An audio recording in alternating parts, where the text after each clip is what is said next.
ser muy rápido. Esto la hipertensión suprarrenal. Si no tienen problemas hoy, no. Las suprarrenales, ustedes la hemos visto, tienen 3 capas. Zona glomerular, puede ser glomérulo, entonces ahí se producen mineralocorticoides, aldosterona.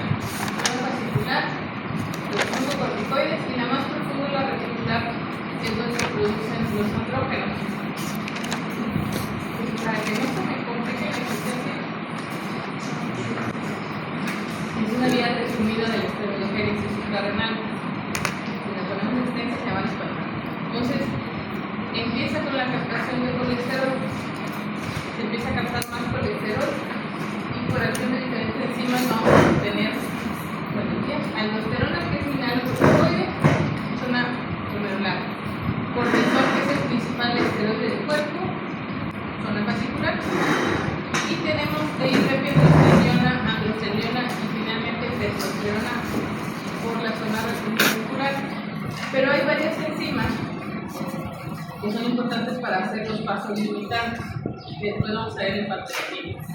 Pero el origen es el mismo, se capta el colesterol y podemos tener estos 3 resultados: andrógenos, cortisol y aldosterona. Entonces vamos a ver por qué insuficiencia suprarrenal. Si la insuficiencia suprarrenal es aguda, es un síndrome producido por ausencia de glucocorticoides y mineralocorticoides de manera súbita, y se puede producir por problemas dentro de la glándula o patologías del eje, que por alguna razón el eje se encuentre bloqueado o perdido. Y la incidencia es de más o menos unos 5.9%.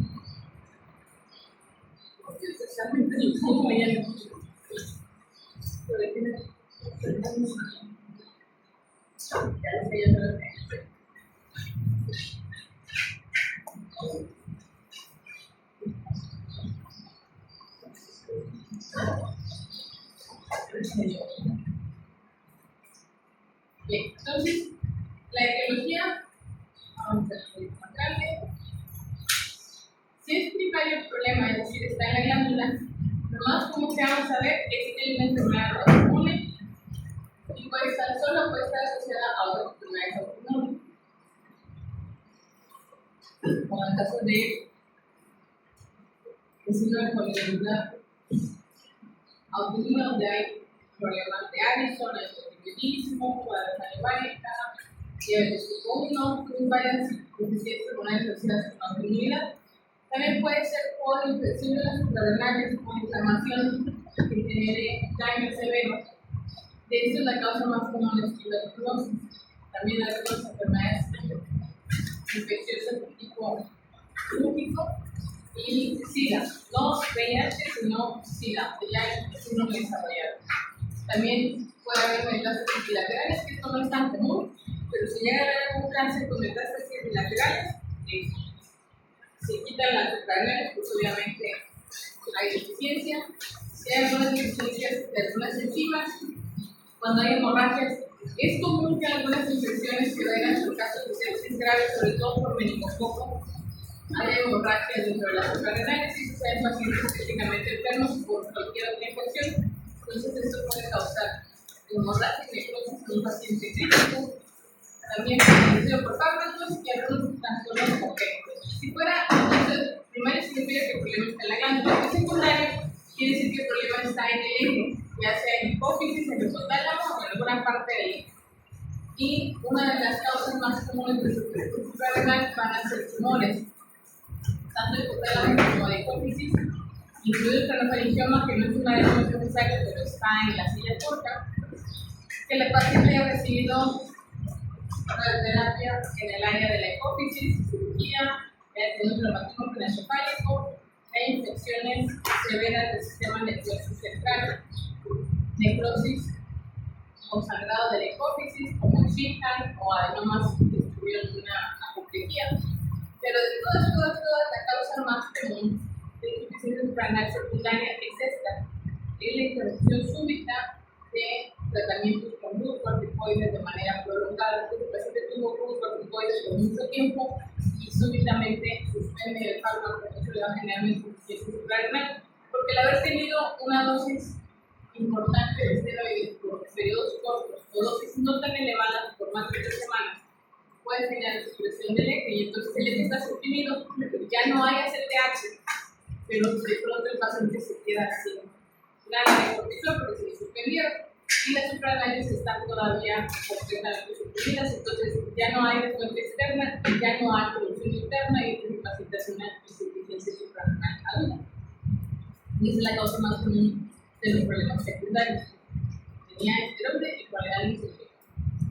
Entonces no se quitan rápidamente, pero es como bien. Y ese es el patrón de pérdida. El problema es primario, por lo general lo que se haga en febrero son todos los componentes de producción, porque está dentro de la capa del problema, ya sea el o ya sea autoinmune. Y entonces se pierde tanto glucocorticoide, señalocorticoide, que es la aldosterona.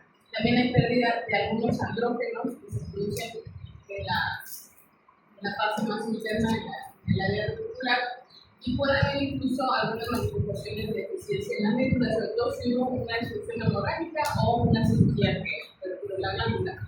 Y en la secundaria van a afectarse más los que tienen respuesta a ACTH. El problema es que no hay ACTH, entonces no hay estimulación de la glándula. Por lo tanto, lo que se pierde principalmente es cortisol, y no de manera tan importante mineralocorticoides, y el resto de la pérdida pues no hay. Obviamente no hay afectación de la médula, porque la médula no tiene nada que ver con la estimulación de ACTH, entonces es principalmente esto es lo que vemos. En la primaria hay deficiencia de todo: aldosterona, que es mineralocorticoide, cortisol, que es el corticoide principal, andrógenos, trihidroepiandrosterona, trihidroepiandrosterona sulfatada, y catecolaminas, o sea, adrenalina, todo se pierde. Y en la secundaria vamos a perder esteroides dependientes de ACTH, principalmente el cortisol, un poquito de los andrógenos, pero no se pierde tanto la aldosterona, porque la aldosterona tiene otra regulación independiente de ACTH. Sí hay pérdida, pero no es tan importante en el caso de ¿qué pacientes van a estar en riesgo? Pacientes con SIDA, no con VIH, con SIDA. Pacientes que han sufrido traumatismo craneoencefálico, porque pueden tener una infección a nivel periodontal, se pierde la comunicación de hipófisis y hipotálamo, eso puede tener problemas. Pacientes críticamente enfermos, que tienen unas suprarrenales que están trabajando mucho porque el paciente está críticamente enfermo, y que puede pasar algo similar a lo que pasa con el SIDA, está muy crecida la glándula con un campo artificial o obstruye aportes sanguíneos, a ver, puede haber disfunción. Y además algunas infecciones en estados de seco producen hemorragias difusas y pueden producir coagulación y hemorragia dentro de las suprarrenales. Entonces todos los pacientes en estado típico tienen riesgo de hacer insuficiencia suprarrenal. Si son pacientes en tratamiento con esteroides, sobre todo si es un tratamiento que decline su tratamiento, están en riesgo de hacer una crisis suprarrenal. Y cualquier paciente con enfermedades dermatológicas o autoinmunes, porque primero, pues tiene la posibilidad de tener una lesión suprarrenal autoinmune. Y segundo, muchas veces los pacientes traumatológicos, que son enfermedades, la mayoría autoinmunes, pueden estar tratados con esteroides. Entonces, tanto por la naturaleza de la enfermedad, que es autoinmune, igual que el Addison, como por el tratamiento de muchas de estas enfermedades, puede haber insuficiencia suprarrenal, ya sea primaria, por autoinmunidad, o ya sea secundaria por el tratamiento con esteroides. Entonces, tiene un paciente con lupus y empieza a dar algunos datos clínicos de los tratamientos suprarrenal, que puede ser por el tratamiento o solo por la naturaleza de la enfermedad. Y hay factores desencadenantes.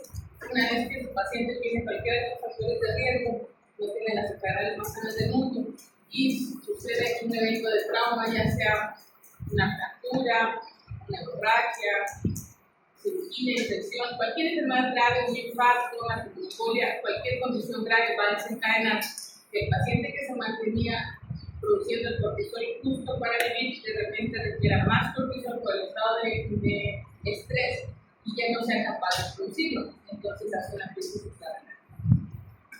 ¿Cuáles son las manifestaciones clínicas? Depende mucho de qué tan súbitos son los cuadros. Los cuadros súbitos dan síntomas muy severos, donde la característica es la hipotensión, incluso el choque polémico refractario al tratamiento, donde dan reanimación con cristaloides, dan aminas vasomotoras de paciente a una asfixia con hipotensión y hipoperfusión. Entonces, sobre todo este tipo refractario tiene que suponer que hay un grado de insuficiencia suprarrenal. Pero si no es una insuficiencia suprarrenal aguda, por ejemplo, es un paciente con Addison, entonces suele ser más sutil, cuadro se presenta con fatiga, debilidad, están tácticos, dolor abdominal, puede haber náusea, puede haber vómito, era lo que les comentaba la semana pasada. Si llega una paciente,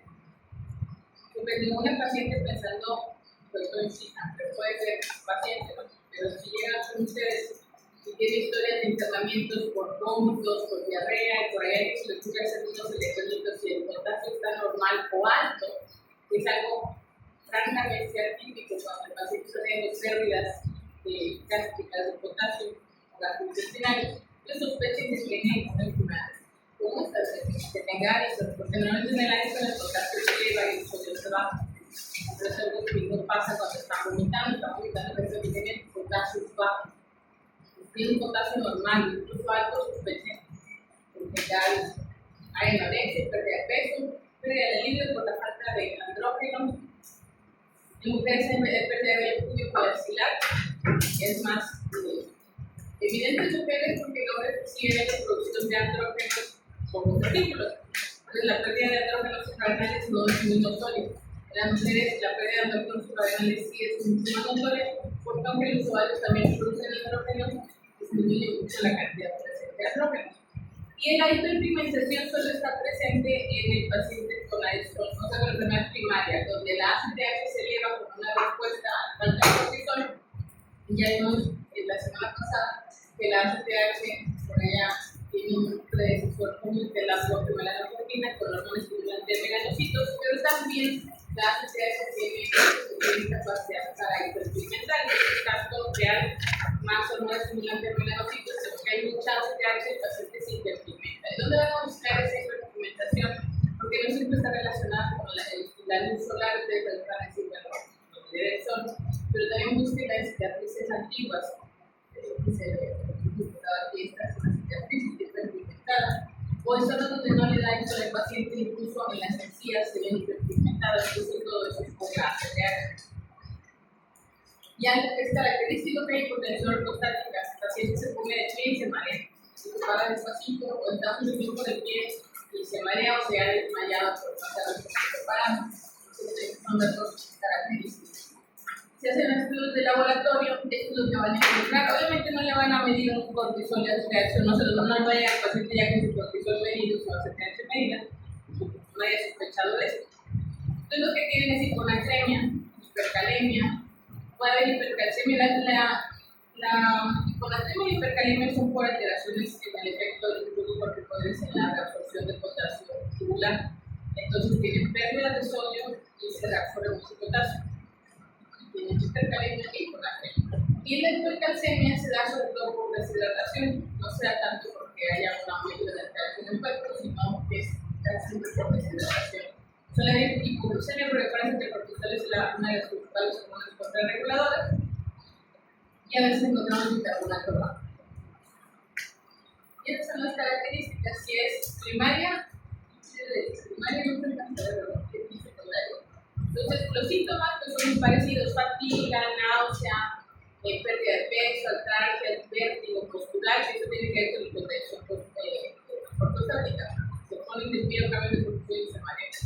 Disminución de la libido, fiebre de bajo grado, muchas veces el paciente les refiere que siente que tiene fiebre o dolor abdominal, y sí puede haber muchos efectos. Entonces, todo esto en la secundaria también se da. Por lo general, en la secundaria, como no hay tanta alteración de melanocorticoides, es menos común que haya hipotensión ortostática, pero la sigue habiendo. Entonces, sí vertigo, pero sí va.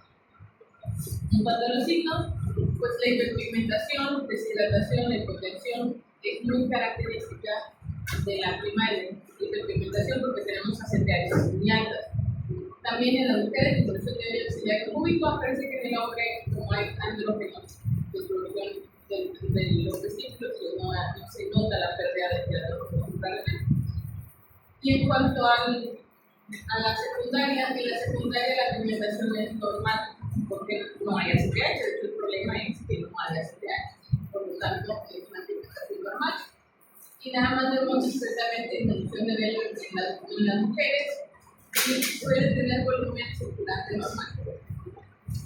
Bien, en los laboratorios los hallazgos son muy parecidos.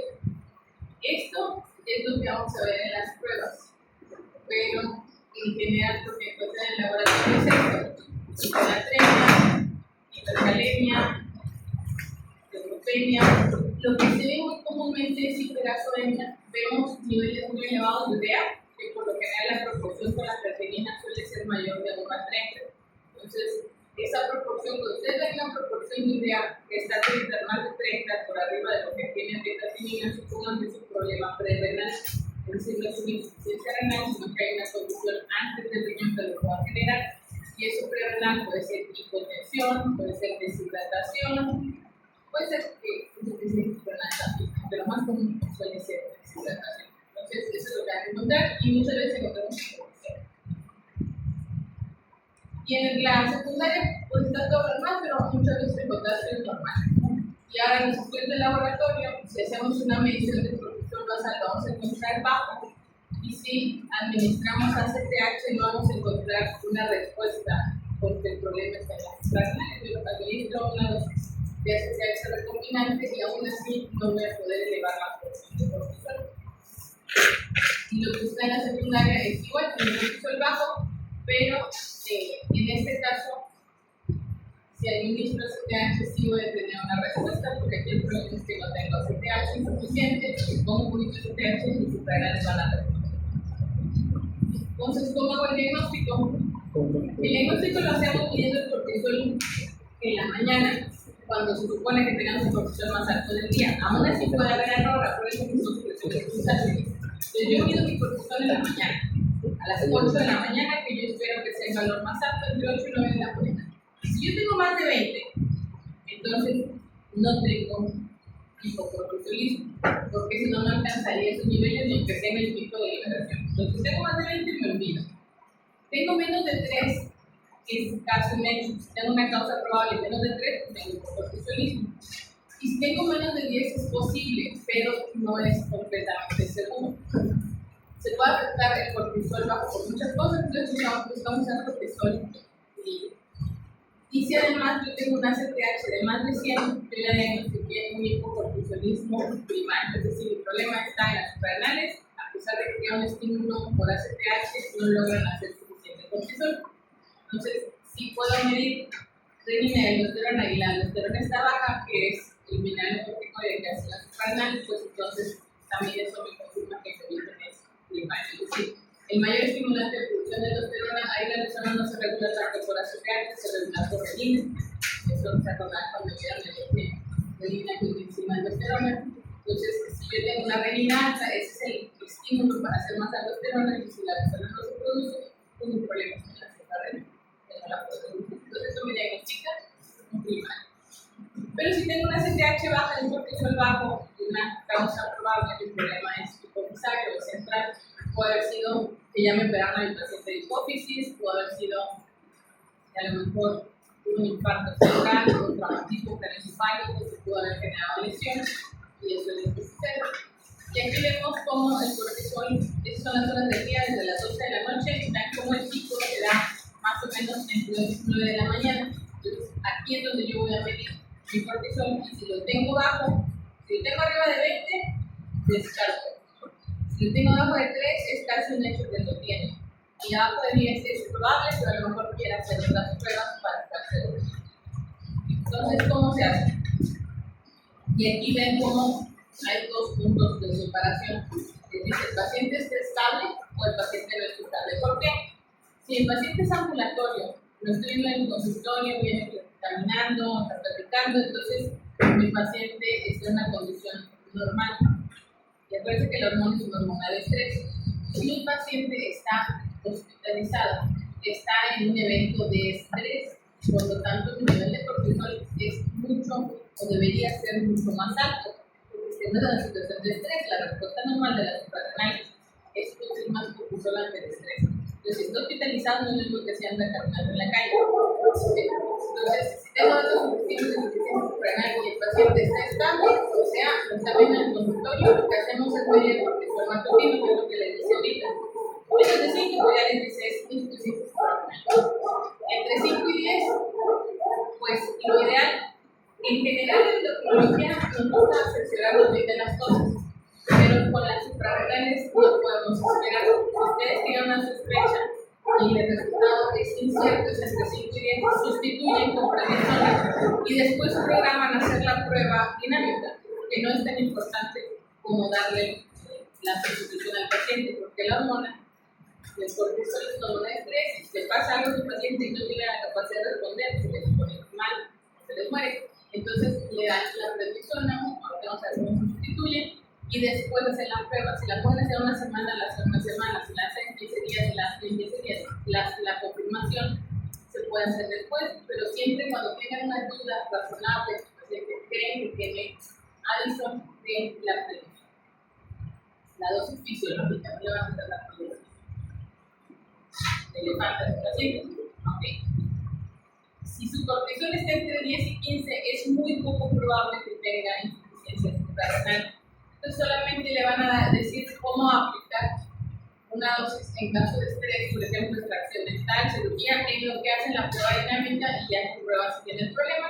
Y si el cortisol está arriba de 15 o de 20 tiene 20, descarten insuficiencia suprarrenal, pues esto no es. Ya sigue con su tiempo. Ahora, ¿qué pasa si el paciente está inestable? ¿Cómo saben que está inestable? Es un paciente hospitalizado que independientemente de la causa que tenga, que está con hipotensión persistente, a pesar de que manejan bien con corticosteroides, está con hipoglucemia, está hipovolémico, entonces le dan fase líquido y casi luchando, pero el paciente sigue con hipoglucemia, letárgico, tiene desequilibrio hidroelectrólico igual, sodio bajo, potasio alto, eso es lo que les debe llamar la atención. O tiene fiebre y la fiebre no se le quita. Entonces ya le echaron encima todos los antibióticos del mundo y su paciente sigue con fiebre, hipotenso, no saben qué es lo que tiene. Entonces, aquí lo mejor que pudiéramos hacer sería medir el cortisol y hacer pH. Normalmente, como es un paciente crítico, no van a esperar a que venga el laboratorio a las 7, que hace su ronda del laboratorio y mira, entonces normalmente lo que hacemos es tomar una muestra. Por aquí estamos tomando la muestra y ya estamos pasando el cortisol. Porque en caso siempre con las suprarrenales, en caso de duda, se sustituye. Si ustedes tienen la duda de que pueda tener problemas, se sustituyen, es decir, dan la hormona para evitar que el paciente se muera. Entonces lo que hacemos es sustituir. En base a duda se sustituye siempre con hidrocortisona. Entonces damos hidrocortisona, 100 miligramos en polo y luego le dejamos 200 miligramos. Ya sé que se lo quieran dejar cada 6 horas, dividido en 4 dosis, 50 miligramos cada 6, porque se lo quieren dejar en infusión continua, pero 200 en 24 horas. Esa es la dosis de estrés de hidrocortisona. Y ya después pues siguen haciendo lo que estaban haciendo, que es administrar esteroides. Si ha estado con hipoglucemia, le pueden dar una fuerte de glucosa. Y ya que esté estable su paciente, entonces averiguan qué caramba pasa con las suprarrenales. Cuando esté estable, y si no hicieron toma de cortisol basal o no es concluyente, ya ustedes lo preparan y le hacen la prueba. Hacemos la prueba de cortisol matutino si ya no está en estrés y hacemos lo que dice acá o hacemos una medición. Entonces, normalmente en el hospital como un paciente nos hace crisis suprarrenal, lo sospechamos, tomamos la muestra, certificábamos, nos quedamos con el suero, se recuperaba y ya después, inmediatamente después estamos pasando al hidrocortisol. El día siguiente con calma, llevamos la muestra al laboratorio y ya nos medían el cortisol. Como su paciente está en estrés, tiene que tener un cortisol alto porque está en estrés. Si el cortisol está normal, no es suficiente porque el paciente está en estrés, el cortisol está disminuyendo. Entonces, ahí lo que tendría que tener es más de 20 o 18 mínimo, y bueno, está respondiendo al estrés de manera adecuada, ya tiene su resultado, descartan, entonces ya quitan el hidrocortisol. Si confirman, mantienen el hidrocortisol, la dosis de estrés, ya luego cuando se da de alta, se va con un esteroide. Bien. Entonces, ya confirmaron, ya sabemos que falta cortisol, ahora nos falta saber dónde está el problema. Medimos ACTH. ACTH elevada, el problema está en su suprarrenal. ACTH normal o inapropiadamente normal, es decir, está en los dentro de los valores que les marca el laboratorio como normal, que el paciente no tiene nada de cortisol, eso no es normal, está inapropiadamente normal. Entonces, su problema es innecesario. Por eso dice aquí ACTH normal, pero parece que es inapropiadamente normal, no tendría que caramba estar normal si no tiene cortisol su paciente. Entonces, se inicia reemplazo. Adelante. Si su problema estaba en suprarrenales, y tienen la oportunidad, si miden autoanticuerpos suprarrenales, son positivos, dicen esto es Addison, es insuficiencia suprarrenal autoinmune, y como siempre, igual que con cualquier enfermedad de transmisión sexual, si ven una, buscan las demás. Entonces las enfermedades autoinmunes son así, si ven una, buscan las demás, o al menos las están sospechando. Entonces, es autoinmune y no está más ahí, porque hay que tomar un TSH para que vean si no tienen también hipotiroidismo. Y si no, pues ya siguen con su vida, pero piensen lo que también lo está haciendo bien. Y si son negativos, pues hay que ver otras causas, ¿no? A veces pueden tener ustedes una enfermedad autoinmune con autoanticuerpos negativos, es que no se casen con el laboratorio. Hay muchas razones por las cuales una persona enferma de autoinmunidad puede no dar anticuerpos o autoanticuerpos positivos en el laboratorio. Entonces, si ustedes tienen autoanticuerpos y tienen la enfermedad, pues saben que es autoinmune. Si no los tienen, no pueden descartar la autoinmunidad. Simplemente no tienen no lo han comprobado. ¿Vale? Y si están negativos, hacemos unas tomografías suprarrenales, que puede haber adrenalitis por tuberculosis, hemorragias suprarrenales con necrosis suprarrenal, o incluso metástasis suprarrenales de algún primario desconocido. Ahora, si el problema estaba en hipófisis, pues hacemos resonancia de silla turca y podemos encontrar adenomas, podemos encontrar metástasis del sistema nervioso central, craneofaringiomas. Y si ustedes encuentran una bola en hipófisis, siempre tienen que estudiar todos los demás ejes hipofisarios, como lo hicimos con adenoma. Cuando veamos un adenoma, estudiar todos los ejes para saber si no hay deficiencia. Pero si no hay nada en la silla turca, entonces hay que hacer énfasis y preguntarle al paciente, ¿de verdad no son esteroides, meses, 3 meses, la vecina, la tía, la prima le dieron un tantito rojo que decía vista, Amorrea, Chiquín, allá con el dolor, todas estas cosas tienen esteroides? Y aprendan los nombres, las van a tomar. Y busquen también síndrome de Chica, o hay una deficiencia elevada de ACTH que es muy rara, puede pasar. Bien. Entonces, esta síntoma le foto acá, síntomas sugestivos de insuficiencia suprarrenal para que cuando los vean, lo sospechen.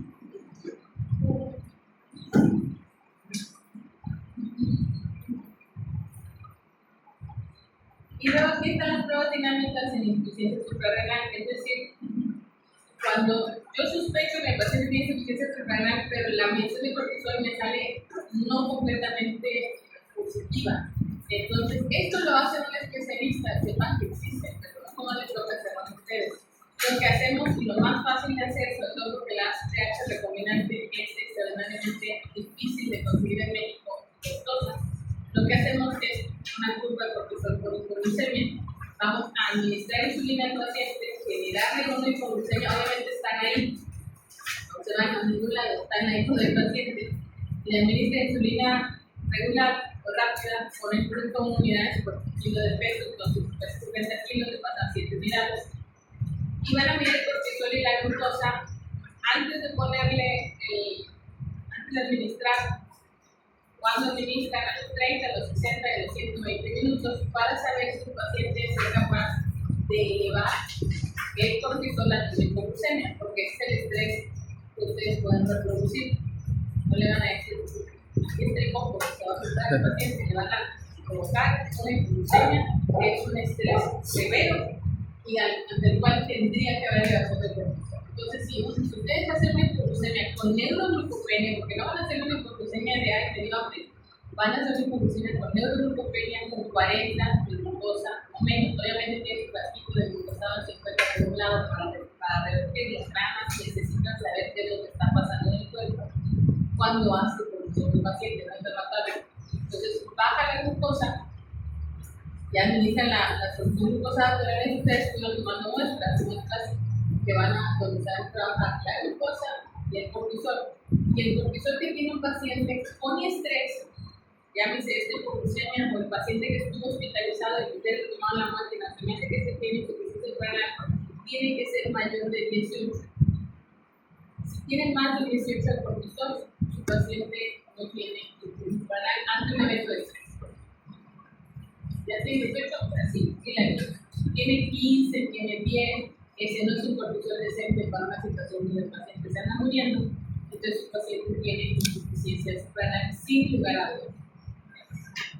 Y las otras pruebas es administrar ACTH a dosis estándar o a dosis baja, y esto les ayuda a saber, sobre todo les ayuda a saber si la enfermedad es primaria o secundaria.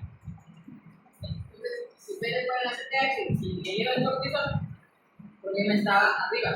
Si le ponen ACTH, toda la ACTH del mundo y no responde por su problema de suprarrenal, a mí me importa que haya mala ACTH. Entonces, eso es lo que se hace ahora. ¿Con qué vamos a reemplazar? Si ustedes quieren reemplazar glucocorticoides, o sea, el cortisol, la forma de reemplazar más fisiológica es hidrocortisona. Pero, problema, no hay hidrocortisona oral en México, o es muy difícil de conseguir y utilizar. Hidrocortisona parenteral sí tenemos, pero hidrocortisona oral no hay. Acetato de cortisona tampoco. ¿Qué es lo que tenemos? Tenemos prednisona.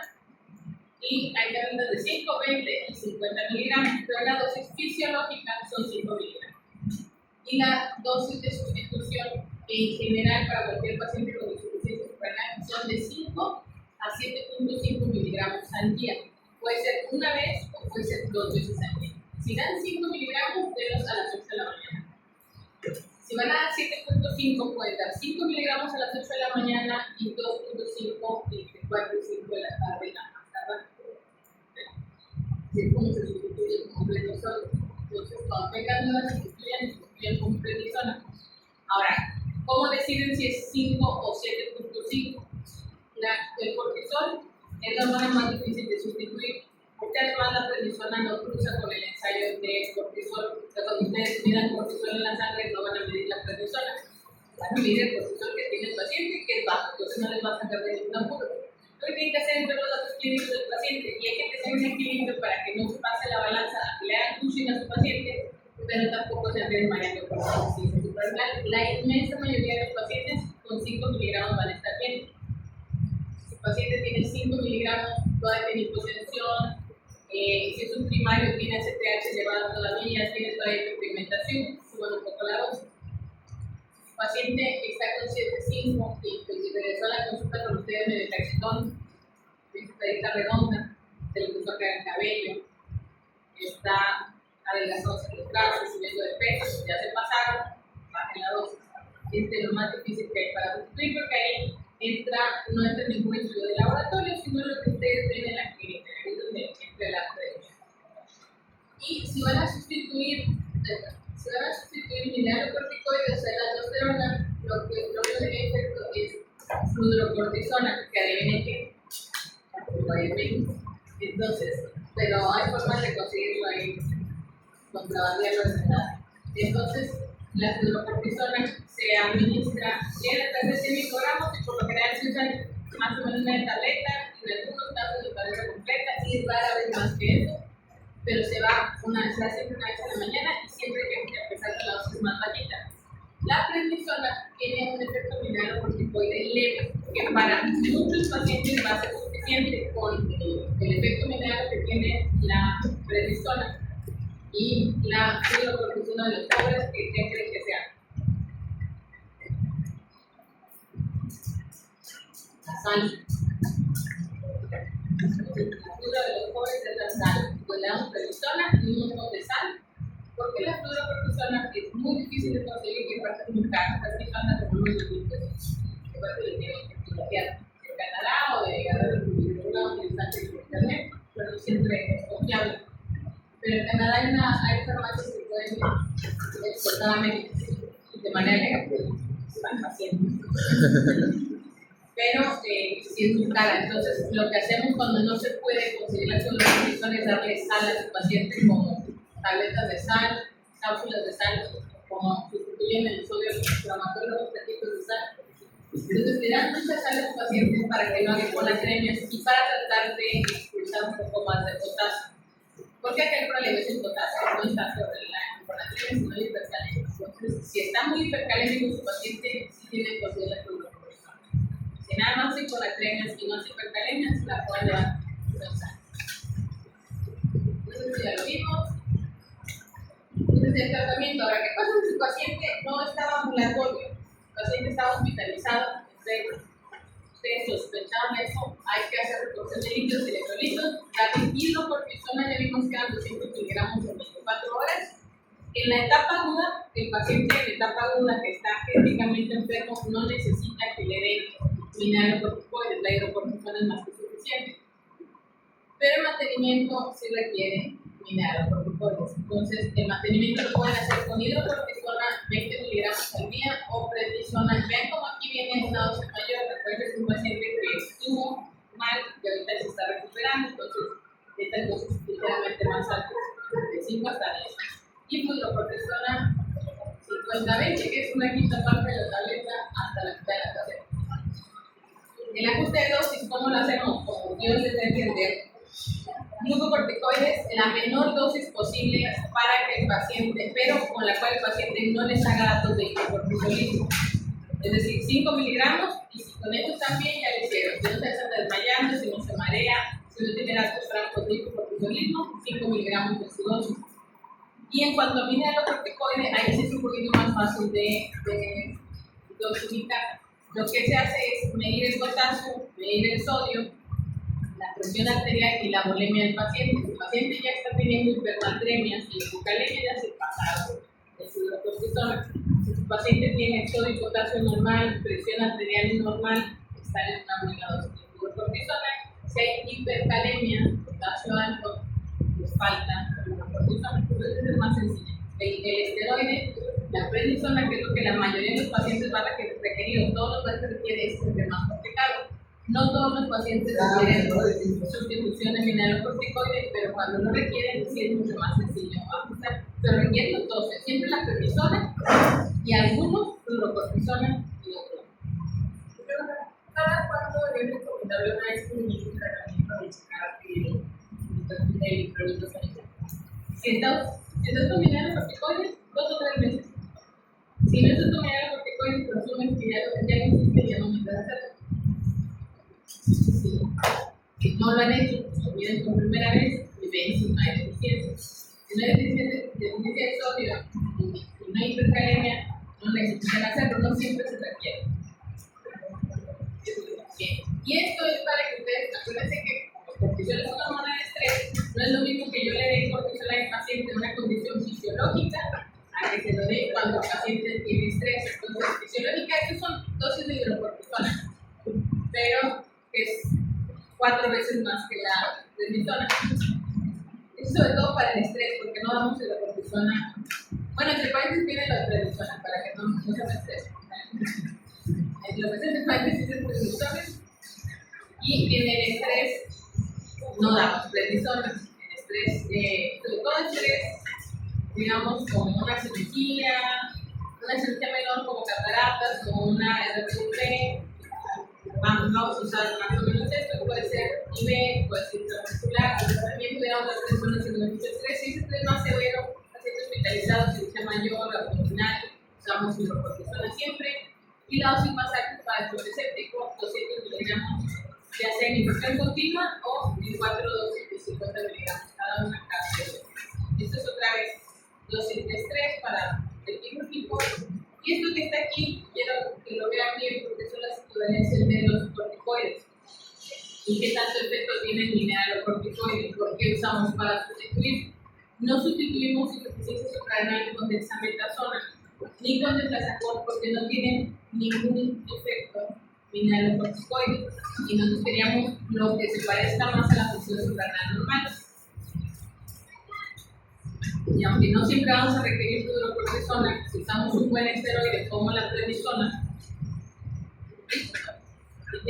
aunque se tiene baja actividad mineralocorticoide, pero tiene actividad mineralocorticoide. Entonces, prednisona y prednisolona, aunque sea poquito, pero tiene una muy buena vida media biológica, que son de 12 a 36 horas, por lo tanto se puede administrar una sola vez al día. La diferencia de la hidrocortisona que hay que dar 2 dosis.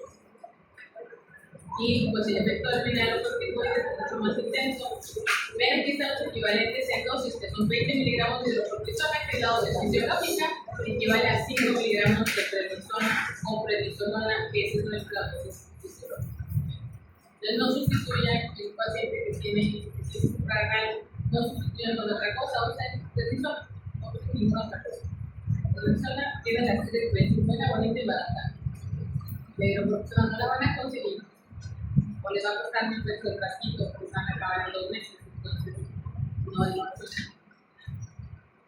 Y esto es lo más importante. Ven que les decía que de las causas secundarias, lo más común es el retiro súbito en un paciente que estuvo usando mucho tiempo esteroides.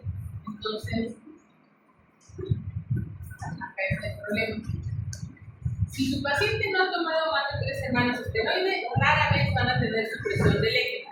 Entonces, si su paciente, no sé, alguien en alguna nuclear le dio dexametasona para una gripa, pero lleva 3 días tomándola, se la quita, así, de golpe rato, se la quita. Nadie se muere de una gripa, no necesita dexametasona para las gripas, su paciente sigue tratando de estar enfermo. ¿Tengo una gripa, me siento mal? Sí. ¿Me voy a quitar mañana? No. Porque tiene un tiempo los productos virales, le hacemos un mal.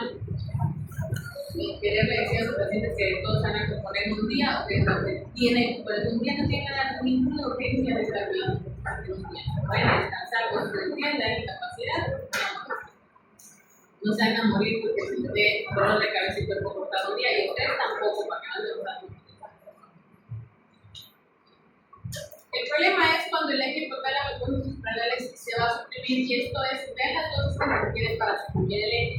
Con más de 7.5 miligramos al día de prednisona o equivalentes por 30 días, 20 miligramos por 5 días, o hidrocortisona más de 100 miligramos por 5 días, y dexametasona, la dosis es variable, pero va desde 2 a 8 miligramos por día por 5 días. ¿Cuánto le ponen a las farmacias de dexametasona a las gripas? ¿Cuánto le ponen de dexametasona a las gripas en las farmacias? 8 miligramos diarios, cuando menos 3 días. ¿Pueden suprimir el eje? Algunos pacientes sí. Algunos pacientes sí. Pueden suprimir el eje suprarrenal en 3 días de 8 miligramos cada día. No todos. La mayoría necesitan al menos 5 días. Pero esas dosis pueden suprimir el eje suprarrenal. Ahora llega su paciente con un traumatismo craneoencefálico severo y le van a dejar esteroides. ¿Sí? ¿Es importante que se los dejen? Sí. Claro. Tiene un paciente con una crisis articular de dolor e inflamación para el cutis reumatoide y le van a dejar esteroides a dosis altas. Sí. Por eso que se lo dejen, sí. Asumen las consecuencias del tratamiento y se lo dejan. Tienen un paciente con una reacción alérgica severa, le van a dejar esteroides, sí, para eso es. Tiene un paciente que tuvo una fractura, tiene un dolor intenso, está muy inflamado, pueden dejar esteroides, cuidadito, se lo pueden dejar. Es importante dejarlo sin, y ya después dirían con las consecuencias, pero ya saben que se puede suprimir el eje, pero es una gripa. No van a andar suprimiendo el eje con una gripa. Tiene un paciente COVID y tiene condiciones para poner esteroides. Es un paciente con COVID grave, requerimiento de oxígeno, se lo van a poner así. Entonces, la recuperación del eje, una vez que lo suprimieron con estas dosis de esteroides, puede tardar de 6 hasta 9 meses en tener otra vez producción adecuada de cortisol suprarrenales. Y para evitar las manifestaciones de este tipo, lo que tienen que hacer es retirar el esteroide en un periodo de varios meses. Es decir, si por alguna razón su paciente tiene lupus, ya le dejaron dexametasona y luego le dejaron prednisona 60 miligramos, 80 miligramos diarios por un mes, o 2 meses, o 3 meses, ya le dejó el inflamatorio. Pues ya cuando esté bien, se lo quiten y se lo manda al médico familiar y les cae a ese paciente que tiene 3 meses tomando prednisona 60 miligramos, ya no tiene actividad, nada. Esto se le quita, se lo retiran y no se lo van a retirar de golpe. Entonces, lo primero que hacen es dejar la dosis más alta que se considera fisiológica, 7.5 miligramos de prednisona. Si lo estaba tomando a cualquier hora del día, lo van a pasar a la mañana. Eviten siempre dosis nocturnas. Las dosis nocturnas de esteroides suprimen mucho el eje suprarrenal, entonces déjenlo por la mañana. Entre 8 y 9 es mejor, de 9 a 10. Y lo ponen de 9 a 10.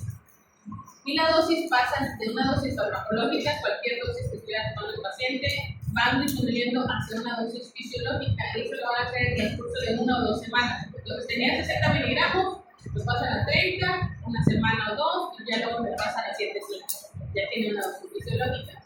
Y después van disminuyendo esa dosis, al menos 1 miligramo al día cada semana, o de 2,5 de cortisona por cada semana o cada 2 semanas. Es decir, toman 7,5, luego 15 días toman 5, luego 15 días toman 3/4 de la tableta de 5, luego 15 días toman la mitad de la tableta de 5, y luego 15 días van a tomar la mitad un día sí y la mitad un día no. Después de 15 días valoran si la van a retirar. Si el paciente no ha manifestado algo de insuficiencia renal, las pueden retirar. Y siempre es importante ver si pueden hacer pruebas de estimulación con cosintropin o con insulina para verificar que ya recuperaron el eje, pero como no siempre se pueden hacer, asuman que al menos 1 año ese eje está perdido para situaciones de estrés. A lo mejor tu paciente ya no está quitado la prednisona, en 3 meses se la pueden quitar. Su paciente, la vecina le recomendó unas tabletitas buenísimas para dolor de rodillas y llega con ustedes toda redonda, porque tiene Cushing de estrógeno, porque estuvo tomando productos naturistas, y esa actualmente es la causa más común de Cushing. Y ustedes dijeron, bueno, le voy a bajar, le voy a quitar esas pastillas, pero no le puedo dar casi nada, le dejaron prednisona y fueron disminuyendo. En 3 meses ya quedaron sin prednisona. Pero la paciente le dice, es que me encontraron unas piedras en la vesícula y me operan el próximo mes. El paciente probablemente ya recuperó el eje para su día a día normal, porque son del diario. Pero es muy probable que con una situación de estrés no sea capaz su suprarrenal todavía de hacer ese extra de cortisol. Entonces, en el primer año después de que se han retiro, te tienen que enseñar a sustituir el evento de estrés, o sea, gran hidrocortisona. Nota en la receta para el equipo que la paciente tuvo insuficiencia suprarrenal, estrógeno, ¿qué le pone la causa? Porque no, la paciente tuvo insuficiencia suprarrenal, se recomienda hidrocortisona, 50 miligramos prequirúrgico y cada 8 horas después de la cirugía hasta su alta, solamente en fase de estrés, porque esto puede que no responda a sus suprarrenales. Entonces, siempre en suprarrenales, ante la duda, sustituyen. Y como no van a tener ni la forma ni el dinero para recibir ese pH recombinante para saber si estaba lista después de que la vecina le dio el medicamento, entonces asuman que el primer año no va a estar lista para una situación de estrés. Cirugías, endoscopías, extracciones dentales, una dosis de hidrocortisona. Es una extracción dental, 50 miligramos de hidrocortisona intramuscular antes de la extracción y es suficiente. Si es un endosco, igual 50-100 miligramos de dosis única. Si es una cirugía, prequirúrgico y cada 8 horas hasta que se ingrese al paciente. ¿Prequirúrgico cuánto es? 50 antes de la cirugía, 20-30 minutos antes de que inicie el procedimiento, y después cada 8 horas hasta que se egrese. ¿Dudas?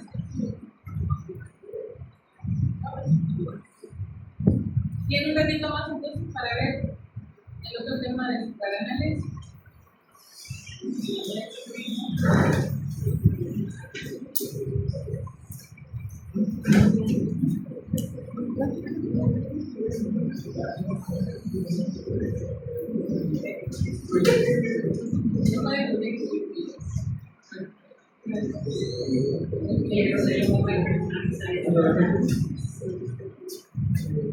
El paciente con una insuficiencia suprarrenal, si es por esteroides, sí se debe, si tiene una necesidad de cirugía, sí se debe operar, pero sí tienen que hacer sustitución en caso de duda. Bien. El otro tema importante que ver cuando hablamos de suprarrenales es la hiperplasia suprarrenal congénita. No quiero que los clientes me lo traigan en curva. Entonces, la hiperplasia suprarrenal congénita es un grupo de deficiencias enzimáticas que están implicadas en la síntesis de los esteroides en la corteza suprarrenal. Ven que les puse el esquema de cómo se producen los esteroides suprarrenales hace rato y les dije, esta es la forma simplificada. Entonces, cuando hay alguna deficiencia congénita en alguna de esas enzimas, se va a bloquear ese paso o se va a hacer muy lento ese paso, y lo que va a generar es que el esteroide que está después de ese paso haga falta y el esteroide que está previo a ese paso se acumule. y como se acumula pero no se queda quieto, se puede ir a las otras capas de las suprarrenales y ahí se convierte en otra cosa. Entonces, lo que vamos a ver es tienen por lo general herencia autosómica recesiva, la mayoría, no todos, y aquí se pierde la retroalimentación negativa sobre ACTH y eso hace que como no se puede lograr el paso final o no se puede lograr el producto final, la ACTH esté constantemente elevada tratando de conseguir ese producto final que no se logra porque hay una enzima que es necesaria para producir lo que está dañada, y eso va a generar hiperplasia, es decir, la glándula se va a centrar por el tema de hiperplasia renal congénita porque es desde el nacimiento. Digamos que esta ya no se va a simplificar por la otra, entonces aquí vemos fase glomerular, glomerulosa, fascicular y reticular. Acuérdense que aquí en la glomerular generan los corticoides, aldosterona. En la fascicular, glucocorticoides, cortisol, y en la reticular vamos a producir los andrógenos, testosterona, testosterona, y de donde se producen estos es de la dehidroepiandrosterona y de la aldosterona. Y esto que está aquí son las enzimas en cada paso. Entonces, desde que se recluta o se obtiene colesterol, empieza el primer paso con el estímulo de los suprarrenales, es producir cortisol o mineralocorticoides, es que empiezan a captar más colesterol. Descartan más colesterol y lo empiezan a transformar. La primera es Restat, que es una enzima que modifica el colesterol y lo mete a la mitocondria. Entonces, una vez que está esto y la mitocondria empiezan a tener efecto de este estrés beta, hidroxidesilgenasa, que pueden tener varios pasos limitantes. La enzima más importante, yo les digo, que se enreda. Les digo que se acuerdan de esta enzima, que es la 21-hidroxilasa. La enzima 21-hidroxilasa es la que más comúnmente está defectuosa en los casos de hiperplasia suprarrenal. Es la más común de las hiperplasias suprarrenales, es por deficiencia de 21-hidroxilasa. Pues ya la vieron cómo está aquí. La 21-hidroxilasa, si está dañada o no tiene un buen efecto, no nos permite el paso de progesterona a deoxicortisona o a deoxicortisol. Y por lo tanto se empieza a acumular el producto que está inmediatamente antes, que puede ser progesterona o 17 hidroxiprogesterona. Progesterona se está queriendo formar aldosterona y 17 hidroxiprogesterona si quiero producir cortisol. Pero vean cómo para producir un andrógeno yo no necesito hidroxilasa. Entonces se empieza a acumular esto, a donde te quedó, ya pasó. Entonces imaginen que ustedes tienen una línea de producción que no se detiene, y por ahí alguien se le fue, se sale de la línea de producción y su producto queda completo y se empieza a acumular. Ya no pueden terminar esa línea de producción porque se empieza a acumular. A lo mejor alguien dice, bueno, yo esto lo uso para hacer otra cosa y lo empiezan a utilizar y empezamos a tener más de algo de lo que no necesitamos para poder alcanzar a producir un poquito de esto que sí necesitamos. Esto es lo que vamos a ver. Entonces, estas son las deficiencias más comunes, pero la más frecuente por mucho es la deficiencia de la 21-hidroxilasa. Entonces, cuando ustedes escuchen hiperplasia suprarrenal congénita, piensen en 21-hidroxilasa porque esa es la más frecuente y de por sí no es una enfermedad tan frecuente. Entonces, la incidencia es 1 en cada 15.000 nacidos vivos. Esto vamos a definir esa incidencia dependiendo de la severidad de la deficiencia de la 21-hidroxilasa, pero en general es esa la frecuencia. No es tan frecuente, pero ocurre. Y las demás deficiencias que son 1 en 100.000 y de ahí todas las demás son más raras. Entonces, pues, no vamos a ver la frecuencia. Esta es la incidencia por nacidos vivos. Recuerden que es un problema congénito. Entonces, 21-hidroxilasa. 21-hidroxilasa es la gen defectuoso, es el 21, el cromosoma donde está el problema es el 16 y se ve genitales ambiguos en mujeres. Vamos a ver por qué. Produce insuficiencia suprarrenal aguda y el resultado de la deficiencia de esa enzima es que tenemos poco cortisol, o sea, el corticoide cortisol está reducido. Mineralocorticoide, que también se requiere la 21-hidroxilasa para formar aldosterona, también está reducido. Y los andrógenos, que es donde no se requiere esa enzima, van a estar incrementados. Si es un producto recién nacido o el producto es hombre, ya hay producción de andrógenos que genera los cambios que producen fusión la fusión de los genitales para que se hagan los sacos escrotales. Todo eso se requiere, se tiene desde antes del nacimiento. Entonces, la forma de los caracteres sexuales primarios externos en el hombre son dependientes de andrógenos. Ahora, si hay andrógenos y es un feto femenino, va a pasar exactamente eso. Va a haber fusión de los labios, va a haber formación de un saco escrotal y va a haber síndrome megálico, porque eso es por los andrógenos. Independientemente de cómo estén los cromosomas, si hay andrógenos, eso no va a pasar. Por eso vemos genitales ambiguos en el hombre no, porque por si hay andrógenos. Entonces no va a haber cambio, va a ser la genital normal. Y el metabolismo que va a estar elevado, pues es el que se queda antes de donde estuvo el problema, que es la 17-hidroxiprogesterona, que es lo que vamos a ver.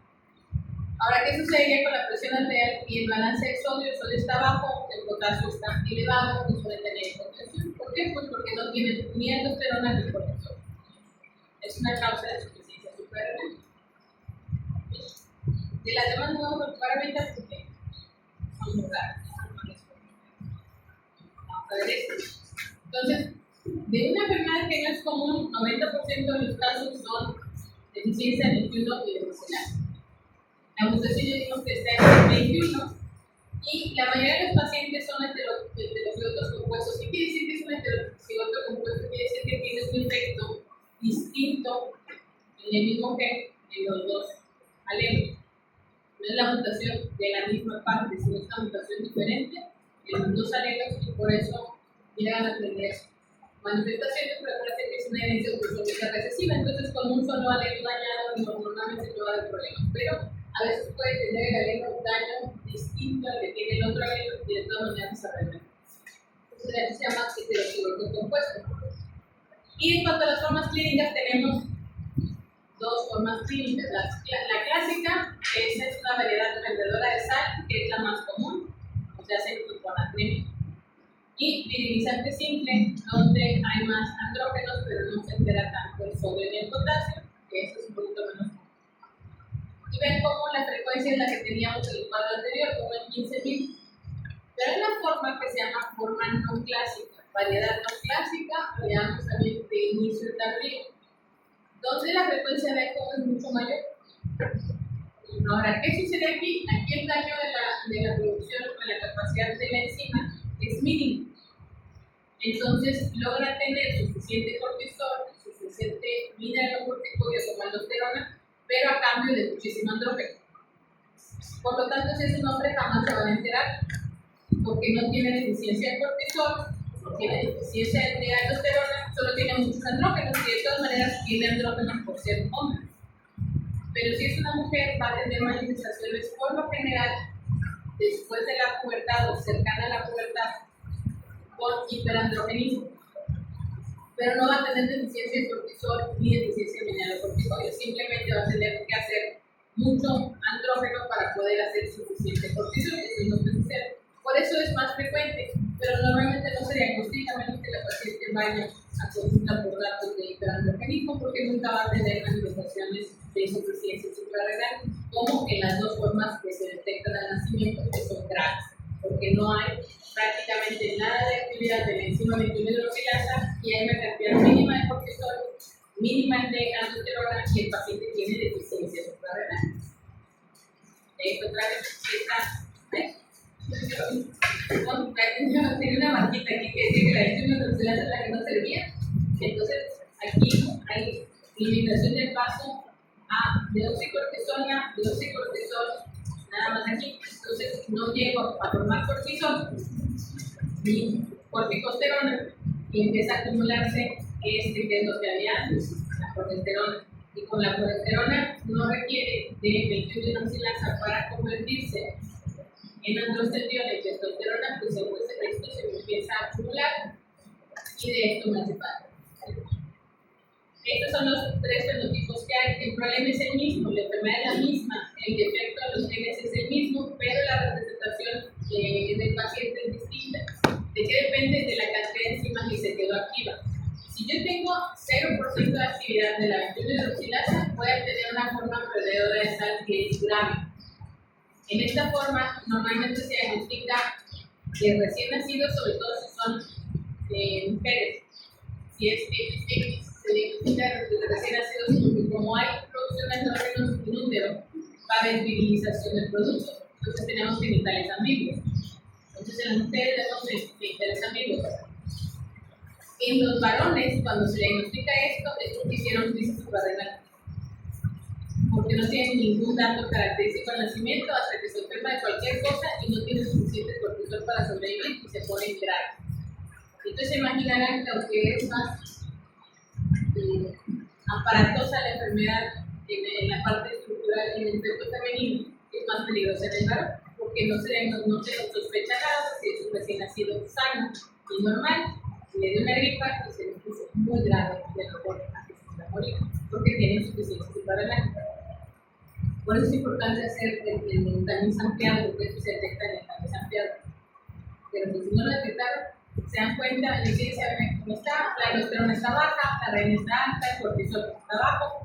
Y si hacen el tamiz ampliado, también lo que miden es el 17 hidroxiprogesterona, es decir, miden la sustancia que se está acumulando, porque no hay 21 hidroxinasa, entonces tenemos cantidades altísimas de 17 hidroxiprogesterona y eso hace el diagnóstico.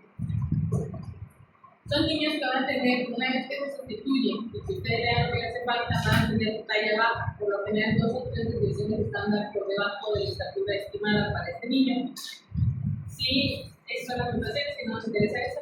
Si es una forma virilizante simple, es menos común y suele tener mineralocorticoides normal, pero el cortisol ya no está tan mal, casi está disminuido y no tienen tanta virilización, por lo tanto, puede haber efectos amigos, pero no suele ser tan severa la virilización.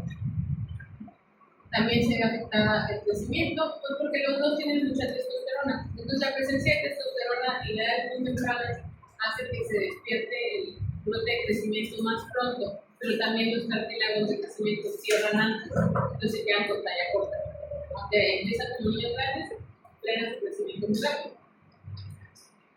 Finalmente, la forma no clásica, esta se diagnostica en la infancia o en la edad adulta, por lo general se diagnostica solo en mujeres porque hay datos de virilización. Los hombres pues tienen todo normal. Y como tienen todo normal, como se diagnostica en las mujeres, el problema es que tienen testosterona ligeramente elevada y por lo tanto van a tener datos de hiperandrogenismo, cosa que no se ve distinto en los hombres. Y como no tienen deficiencia ni de testosterona ni de cortisol, pues no tienen ningún dato clínico en el hombre, solamente la mujer. Y aquí es muy difícil diagnosticarlo porque necesitan medir 17 hidroxiprogesterona, pero estimulado por la CTH. Y eso es muy difícil de conseguir, por lo general solamente tenemos las herramientas. Ahora, ¿por qué ocurre la virilización in vitro? Porque las cadenas van a empezar a funcionar en el producto, en efecto, desde la semana 6 o 7 de gestación y empiezan a funcionar las suprarrenales. Y si desde entonces ya no tenemos 21 hidroxilados, es un problema congénito, entonces vamos a empezar a tener más andrógenos.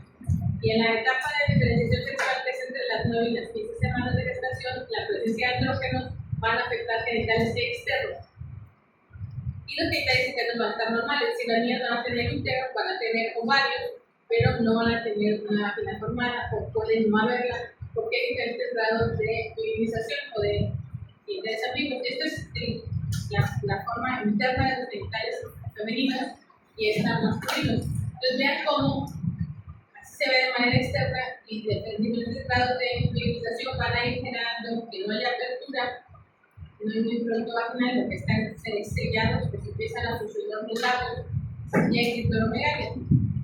Y estos son diferentes grados de virilización hasta una formación de sacos escrotales completa y puede verse prácticamente como genitales masculinos, a veces lo que ven sin los padres, como aquí, como si estuviera ya formados. Pero ¿qué es lo que les debe llamar la atención? Que están los sacos vacíos, no hay testículo. Entonces, cuando esperan un recién nacido, que está medio raro, porque tiene los sacos muy pequeñitos, a lo mejor tiene hipospadias, que es lo que ven aquí, esta es la uretra, vean cómo está aquí la uretra. Ustedes tienen hipospadias y están dando vacíos pues sin fecha.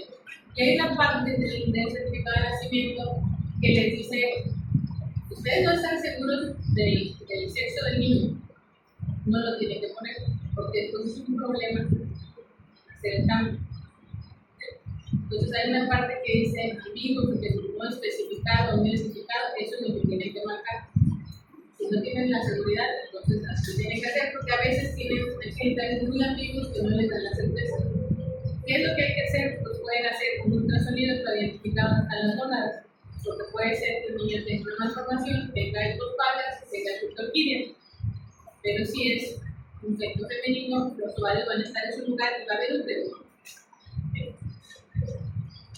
Entonces se puede ver genital externo así en una hiperplasia que es un sexo femenino donde está su útero, y esto es lo que se ve en un masculino. Entonces sí puede llegar a ser muy parecido. La mayoría de los casos son estados intersexuales como este. Bien, ¿qué pasa después del nacimiento? Porque al nacimiento es el diagnóstico, se hace medición de 17 de progesterona y empieza el tratamiento. ¿Cuál es el problema? Van a crecer muy rápido. Van a empezar a crecer muy rápido por los andrógenos y parece que van a ser niños grandes, pero el andrógeno también frena el crecimiento más rápido. El cierre prematuro, los cartílagos de crecimiento y la talla final va a ser más baja de la esperada por la estatura familiar. Suele haber pubertad precoz, que está medida por el hipotálamo y con gónadas y que va a estar más activo porque hay más andrógenos. Y todo esto se evita con tratamiento, excepto la talla final, está muy complicado. El problema es que si ustedes tienen muchos andrógenos, van a empezar a crecer muy rápido y van a dejar de crecer rápido. Y si el tratamiento, como acá vamos a ver, es con glucocorticoides, pues a veces se pasan también todo el esteroide y se van a quedar chapados por el esteroide. Entonces, la mayoría de las veces los niños con este problema se quedan chapados, sea como sea. Y de adolescentes pueden ser adultos, alopecia, acné, infertilidad, amenorrea, exotismo y muchas veces la imagen de ovario poliquístico en Estados Unidos, y 30% de los pacientes tienen clínica de ovario poliquístico, incluso con los quistes incluidos en el ultrasonido. Entonces, pero el problema principal es el exceso de andrógeno. Bien. Si son formas graves como la perdedora de sal, la deficiencia es severísima. Pueden hacer una crisis suprarrenal. Pero imagínense si a veces la crisis suprarrenal no la identifican bien en un adulto, hay hipotensión, entonces en un recién nacido, que normalmente no le toma la presión, es mucho más complicado. El mayor riesgo siempre va a ser en hombres, porque como no tenían ninguna alteración física, no están cuidando ese bebé que es un bebé sano. Cuando nace un bebé con genitales ambiguos, pues obviamente tiene que hacer un protocolo de estudio, entonces es más fácil que identifiquen si les va a hacer una crisis suprarrenal. Incluso se diagnostique antes o deba diagnosticarse antes de darlo de alta. En un niño que es hombre y que no tiene ninguna alteración que le llame la atención, suele tener una crisis suprarrenal como primera forma de manifestación. Así como bulimia y tiene falla adenomedular con un choque severo. Entonces, niños pueden morir. Esa es la parte peligrosa. No hay que hacerles el anexanteo todos los días. Si es forma no clásica, se dan cuenta después de muchos años, cuando están, por lo general un poquito antes de la pubertad empiezan los síntomas, pero los pacientes a veces les toman importancia hasta la edad adulta. Y suele haber exotismo, 60% de los casos, oligomenorrea, más de la mitad, el acné, una tercera parte de los casos, y puede ser con clínica de ovario poliquístico o puede ser un diagnóstico diferencial, pero el 30% de los casos coexiste, cumple con todos los criterios para síndrome de ovario poliquístico o síndrome de ovario metabólico polidómico, pero ya saben que los quistes, ya sabían desde antes que le el nombre que los quistes no eran el problema. ¿Okay? Y muchos pacientes van a estar asintomáticas o con síntomas fluctuantes. ¿Por qué digo asintomáticas? Porque si es hombre jamás va a tener nada. No lo van a poder diagnosticar si es hombre, porque para el paciente ni se va para el consultorio porque no tiene nada. Tiene un poco más de andrógenos suprarrenales, pero como tiene muchos más andrógenos por parte del testículo de manera normal, pues no tiene ninguna manifestación de nada. Y tiene suficiente cortisol, y tiene suficiente aldosterona, entonces no tiene ningún síntoma.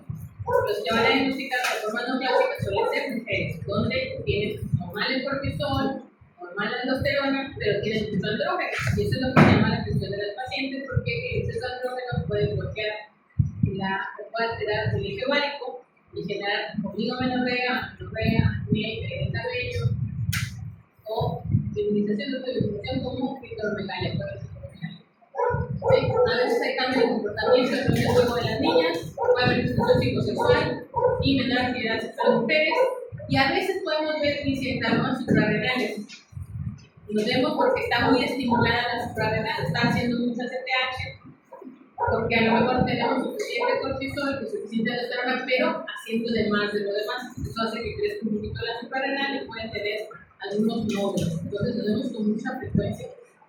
O lo que vemos con más frecuencia es que todo el tejido está hiperplástico. Incluso aunque parezca un nódulo en la tomografía, cuando hacen el estudio patológico, pues está hiperplástico. ¿Por qué? Porque es el nombre de la enfermedad, hiperplástico. El diagnóstico, pues lo sospechan desde que nace si el paciente tiene virilización. Es difícil el nombre porque es un niño aparentemente normal y generalmente es muy tarde el diagnóstico de forma no clásica, se da cuenta en la edad adulta o en la adolescencia, cuando les llama la atención que la niña tiene actos de virilización. Siempre se hace con 17 hidroxiprogesterona y puede ser al azar. Si el paciente tiene una forma clásica, ya sea alrededor de esa fertilizante simple, puede ser cualquier momento del día una 17 hidroxiprogesterona y va a salir alta. Pero si es una forma no clásica, casi siempre sale normal o ligeramente elevada, porque aquí el problema es que tenemos un poquito más de andrógenos. Entonces casi siempre hacemos estimulación con cositropin, esa sustancia recombinante. Si hay lugares donde lo hacen en México, pero es un poquito cara la prueba. Una vez que te ingresa, sale cuando el técnico es una forma. Si van a otro laboratorio, como un usuario una ingresa. ¿Cuál es el nombre, perdón? ¿De qué? La sustancia recombinante. Cositropin. Ese es mi programa, nosotros sí podemos. Entonces, así es la forma en la que se diagnostica. Obviamente, si el problema es severo, pues van a tener elevaciones muy grandes. La forma clásica eleva hasta 20.000 o 100.000 nanogramos de 17 hidroxiprogesterona. Y la variedad clásica, pues se eleva por ahí y más o menos. Esta es una forma de ver. Entonces, hacen mediciones que esto es neonatal. Parece que las causas y las formas neonatales van a ser solamente clásicas. Perdedora de sal o viralizante simple, entonces siempre va a tener nivel inicial. ¿Qué es lo que debe de hacer? Darle tratamiento. Este niño parece que no tiene, o esta niño no tiene cortisol, entonces requiere sustitución como cualquier otra insuficiencia suprarrenal. Entonces hay que darle hidrocortisona y fluorocortisona, porque es un caso primario, casi siempre requiere prednisona y fluorocortisona. Ya se pueden ir guiando con los niveles de 17 de hidroxiprogesterona para saber cómo están. Y si el paciente tiene una forma no clásica, por lo general tiene niveles un poquito elevados de hidroxiprogesterona solo después de la prueba de estimulación. Si no estimula, pues está normal. Es difícil de identificar. Esa es la forma de ver cómo pueden estar. Normalmente los pacientes de forma no clásica pues tienen valores iguales que los de una persona sana y solamente después de estimulación pueden tener valores.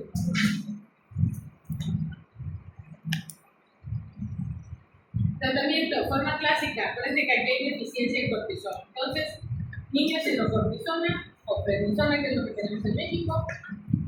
Y aquí lo que buscamos, sobre todo si son mujeres, es precisamente suprimir esa estimulación excesiva sobre la suprarrenal, que es la que obliga a producir muchos andrógenos, entonces dejamos la dosis mayor en la noche. Porque aquí lo que queremos es suprimir el eje, que es lo que queremos evitar en la mayoría de las formas de dar esteroides. Ustedes quieren evitar suprimir el eje, aquí lo que queremos es precisamente eso, dejar de estimular para que deje de haber producción de andrógenos. En adultos, por lo general, usamos prednisona 5-7-5, divididos dos dosis, siempre dejamos la mayoría de la noche, o usamos dexametasona porque la intención, la negra intención es suprimir el eje, y dejamos una dosis de dexametasona en la tarde, en la noche, porque lo que queremos es suprimir el eje para que no haya andrógenos. Y siempre, como tienen una insuficiencia suprarrenal, pues hay que dar dosis de estrés.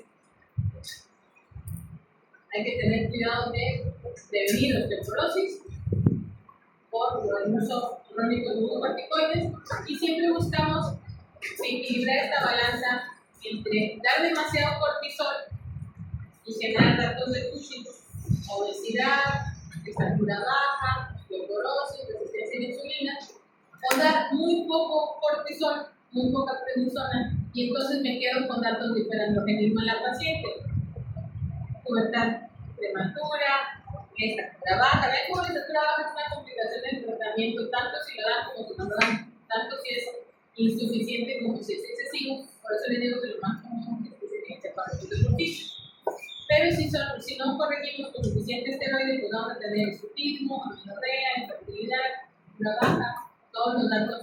No vamos a evitar, digamos, los datos clínicos de la enfermedad. Pero si nos pasamos, vamos a estar provocando Cushing. Entonces, todas las enfermedades son muy complicadas porque no siempre se puede determinar exactamente la dosis, más que con la clínica. Una pregunta, por ejemplo, digamos, corticoides, por ejemplo, de esa, pero sabemos que puede dar como un cuadro de hipoglucemia, ahí que podemos meter. ¿Qué cosa es esa? Todos los esteroides usan hiperglucemia. ¿Verdad? Hiperglucemia que podemos. Tiene que vigilarse a hiperglucemia, por lo general, y depende de la edad del paciente. Si es un escolar o un adolescente, pueden usar dexametasona. Pero después de dexametasona puede usar metformina. Si es un adulto, deben de ver cuál es el estado en el que se encuentra. Si tiene solo resistencia a insulina, tiene prediabetes, tiene diabetes y otras condiciones. Pueden usar dexa o pioglitazona. La pioglitazona es uno de los mejores sensibilizantes a la insulina en pacientes que usan esteroides. Nada más que tienen que tener cuidado con el peso. De manera peso de la dexametasona. Con la pioglitazona. Glucocortisona es la dosis. Si la hidroxitosa aumenta la eficacia, hay que evitar sobredosis de glucocorticoides de forma utilizante simple, porque ya que estamos dando glucocortisona, hay que bajar un poquito la dosis de la prednisona. Y si no hay glucocortisona, que esto es lo que les decía, que es la cura de los pobres, de 1 a 2 gramos de sal al día. Extra, aparte de lo que consumen los alimentos, hay cápsulas de sal, tabletas de sal. Y obviamente, para los casos en los que hubo alteraciones genitales, pues hacer corrección quirúrgica de las anomalías genitales. Y por eso es importante que cuando ustedes detecten a un niño con genitales ambiguos, no solamente tengan la asignación de sexo hasta que tengan la certeza, sino que vean la forma de corregirlos en las anomalías genitales lo más pronto que se pueda. Ustedes asignan sexo mal, después la familia tiene que dar un montón de explicaciones. Y en algunos lugares también hasta cambiándose del lugar donde vivían por la carga del estigma que genera eso. Entonces tengan mucho cuidado con asignen. Si hay genitales ambiguos, no asignen su sexo y el certificado de nacimiento para que no tengan que hacer cambios de todo un total de cosas de familia. Y como monitorear el tratamiento, pues buscamos 16 hidroxiprogesterona menor de 1000, andrógenos en niveles adecuados con la edad y el género. Si son hombres, no tenemos tanto problema con los andrógenos, podemos usar menos dosis de esteroides. Y el tratamiento de cortisona, eviten suprimir el eje rellena que medicina de esterona para que no estemos dando demasiados, entonces eso lo vemos con el potasio. Y si es una forma no clásica, el paciente no tiene riesgo de su vida porque no le falta cortisol, pero tiene muchos andrógenos, entonces usamos glucocorticoides supralocales y en las mujeres que tienen insuficiencia cardiaca de variedad no clásica, damos dexametasona por la tarde, pero por lo general damos dosis bajas porque no estamos queriendo sustituir la falta de cortisol, queremos dar un poco de cortisol para que no se siga estimulando a la suprarrenal a hacer andrógenos. Entonces usamos dexametasona por las tardes o noches, dosis bajas, antiandrógenos y anticonceptivos orales para corregir los datos de hiperandrogenismo en la paciente, el acné, el hirsutismo, la caída del cabello. Pues casi siempre utilizamos anticonceptivos con espironolactona, que es el antiandrógeno más noble que puede conseguir y barato. En cuanto a la fertilidad, no está perdida la fertilidad. La mayoría de los pacientes con formas no tan severas tienen fertilidad observada y hasta el 60% de los pacientes con la forma más grave pueden tener fertilidad con tratamiento y siempre mejora con el tratamiento. Hay que dar hidrocortisona en el embarazo si tienen bajo riesgo de hiperplasia del producto Y esto va a ser importante porque si tienen, acuérdense que es un problema congénito, tienen una mutación y esa mutación la pueden transmitir a la descendencia y si es un producto femenino puede tener utilización inútil. Ahora, el hecho de que la paciente tenga una forma leve, clásica, tenga una forma perdedora de sangre, simple, no quiere decir que el producto va a tener la misma forma. Depende de si hay otra mutación, de que el otro alelo del otro padre, si puede tener una forma, la paciente a lo mejor no clásica, y el producto puede tener una forma grave. Entonces, cuando hay posibilidad, se estudia la mutación genética de la madre y se hace el estudio de las velocidades colónicas del producto para saber si tiene la mutación, y eso es un diagnóstico prenatal para dar tratamiento prenatal. Entonces, se estudia el genotipo de los padres, se toma una muestra de velocidades colónicas entre las semanas 10 y 12 de gestación, y si hay una mutación del producto, se hace esa metazona en la madre durante el embarazo para que no haya minimización del producto femenino. Ya sabemos que la DEXA usa la placenta, llega al producto y entonces deja de producir andrógeno. La dosis está en 20 microgramos por kilo, divide entre 2. Pero, como en México no se puede hacer esto, porque es muy difícil hacer estudio genético y hay muy pocos especialistas que pueden hacer el muestreo de velocidades colónicas de manera segura, sin generar una amenaza de aborto o pérdida del embarazo. Entonces, lo que hacemos es darles dexametasona a las mujeres que ya tienen diagnóstico de hiperplasia renal congénita, cualquier tipo de hiperplasia renal, es decir, variedad clásica o no clásica, hasta tener el sexo del producto. Si el producto es hombre, entonces suspenden dexametasona, pero le tienen que hacer sí o sí tamizaje ampliado cuando nazca porque ya saben que su mamá tiene el problema. Pero si es un producto femenino, dejamos la dexametasona durante el embarazo por si llegara a tener la mutación del producto, evitar reutilización. Y si no lo tiene, pues no le van a dar nada, pero para eso van a hacer el estudio del tamizaje ampliado cuando nazca el bebé. Se tienen unos días antes del nacimiento para que no haya bloqueo, y ya dejan que nazca y se ve cuál va a ser la situación en cuanto a deficiencia 21 de hidroxilasa del producto. Entonces, eso es lo que se hace. Y de las otras enzimas no les voy a poner porque lo van a ver. Aparece más de la 21 hidroxilasa. ¿Los demás? No se van a hacer. Está pesado, ¿verdad? Suprarenal es peor. Cuando tengan un problema, sospechen un problema de suprarenal en su paciente, mándense a ver todo, no se lo queden. Que van a sufrir. Pero si la vecina les dio esteroides, sí, hagan la reducción ustedes, den prednisona 7.5, luego 5 y luego se van bajando despacito y les dicen que vayan a esas pasadas que la vecina prometió. Y con el resto los van haciendo lo que dice la vecina y que no ponen productos naturalistas. En México hay mucho problema con los productos que no están supervisados. Entonces, en los gimnasios hay un montón de proteína que tiene andrógenos, para los que quieran andar tomando burradas, no lo tomen. Colágeno en México que tiene dexametasona, que para las rodillas, no sé qué, tiene dexametasona. Si su paciente está tomando alguna porquería naturista y le quitó alguna cosa que no le ha quitado los medicamentos, no se le tonto, tiene dexametasona, quítenselo. Y dependiendo del tiempo que lo tomó, denle terapia con prednisona o no, depende del tiempo que vaya a tomar. Pero no vean que el paciente hace cosas de esas y lo dejen, porque se puede estar mal. Y cuando ustedes tengan un paciente que toma tonterías, traten de educarlo. No se burlen de su paciente, porque las residencias en México son muy distintas, pero no es algo que le va a hacer bien. Cuando se curaba la gente con plantitas, la mitad de la población no llegaba a los 50 años de edad. Entonces, no van a andar tomando plantitas para curarse. Y aparte, las plantitas no quitan el dolor de rodilla. Son así. Por eso están llenos de dexametasona los productos naturistas. Con quien tenga su paciente le va a quitar las molestias. No le va a curar nada, no le va a quitar las molestias. Por eso están en el dopaje los esteroides. No, mañana.